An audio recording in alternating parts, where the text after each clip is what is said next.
올해 들어 금리가 4번이나 오르면서 부동산 시장에도 큰 영향을 주고 있습니다. 특히 전셋집에 살면서 내 집 마련을 준비하는 경우라면 고민이 더 많을 텐데요.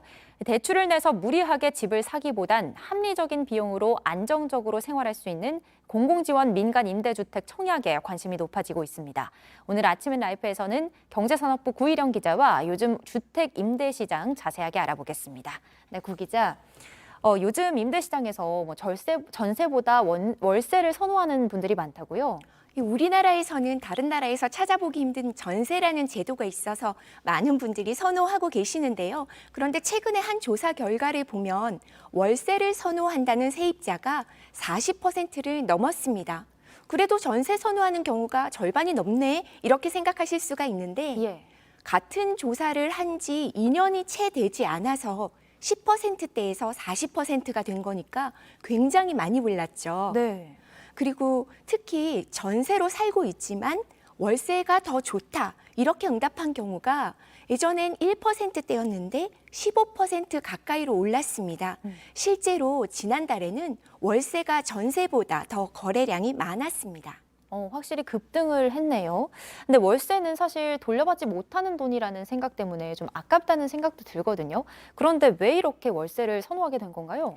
목돈이 안 든다는 게 가장 큰 이유지만 금리가 오른 탓이 큽니다. 이제 전세 대출금도 억대다 보니까 많이들 대출을 받으시잖아요. 네. 그런데 금리가 계속 오르니까 이자 부담도 점점 더 커지는 거죠. 그런데 이 금리 부담보다도 깡통 전세에 대한 불안감이 요즘은 더 큰 이유로 작용을 하고 있습니다. 깡통 전세요? 네, 부동산 거래가 줄어들고 요즘 집값이 굉장히 많이 떨어지고 있잖아요. 그러다 보니까 전세값보다 집값이 더 떨어지는 경우까지 생기고 있고요. 또 경매에 넘어가는 경우까지 고려를 하면 이 정도까지는 아니더라도 전세값이 집값의 한 7, 80% 정도만 돼도 보증금을 돌려받지 못할 걱정이 커집니다. 그렇다 보니까는 월세를 선호하게 되는 거고요. 실제로 지난달에 보증금 피해를 보면 511건에 1,089억 원, 건수도 피해액도 역대 최고입니다. 그렇군요. 사실 뭐 요즘은 1인 가구도 많기 때문에 사회 초년생이나 어르신들이 그런 일을 당한다면 굉장히 막막할 것 같아요.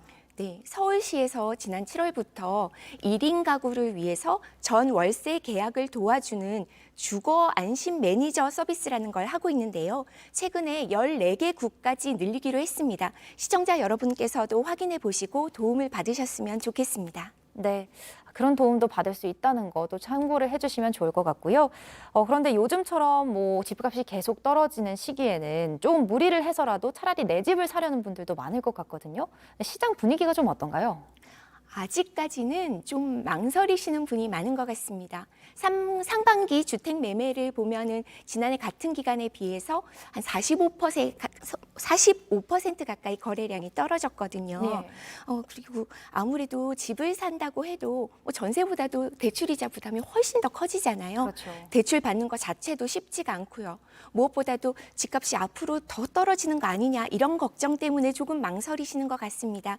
그래서 최근에는 임대 아파트에 관한 그 경쟁률이 수백 대 1까지도 치솟고 있습니다. 네.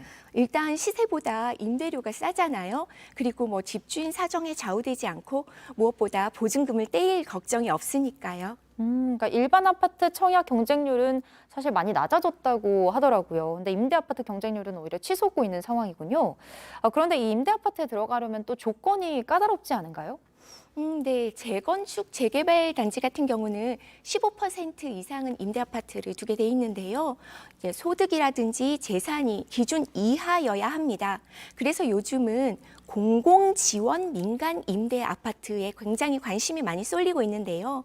이 경우에는 내가 집이 없기만 하면 소득이라든지 재산 같은 그런 조건을 따지지 않고 신청을 할 수가 있습니다. 네. 임대료도 시세의 95% 정도인데요. 특히 만 19살에서 39살까지 청년, 혼인신고한 지 7년 이내인 신혼부부, 만 65세 이상 어르신 같은 경우는 85%까지 내려갑니다. 그리고 이제 집 없는 사람에게 원래 청약 우선 기회를 주잖아요. 네. 임대 아파트에 당첨이 되더라도 이거는 계속 유지가 되고요. 또 요즘에는 월세 부담이 없는 전세형 임대도 도입이 되고 있습니다. 네네네. 그럼 월세 부담이 없는 전세형 같은 경우에는 뭐 아무나 또 신청할 수 있는 건가요? 네, 소득이나 자산 기준이 이런 경우에도 없어서 똑같이 신청을 하실 수가 있습니다. 아, 그렇군요. 알겠습니다. 오늘 여기까지 듣겠습니다. 지금까지 구일영 기자였습니다.